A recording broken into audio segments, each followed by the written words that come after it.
အားလုံးပဲမင်္ဂလာပါရှင် travel ကိုမကိုဖြစ်ပါနော်ကိုဒီနေ့ပြောပြပေးချင်တာပေါ့နော်ဒီဟာလေး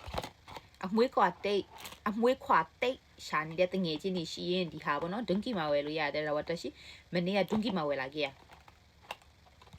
ရန်1000ကျော်ပေးရ2000ဝန်းကျင်ပဲသေးလားအဲ့လိုလောက်ပေးရတယ်ပေါ့နော်ဒီလိုခေါ်လေး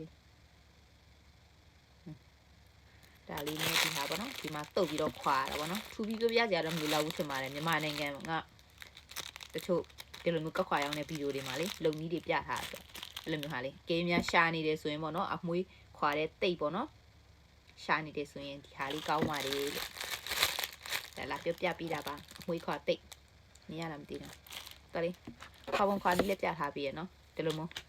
ကောက်ခွာခြင်းနဲ့ဆိုရင်ဒီလိုမျိုးကက်ခွာဒီဟာလေးနော်ဒွန်ကြီးမှာဝယ်လို့ရရနော်ဒီစိတ်လေး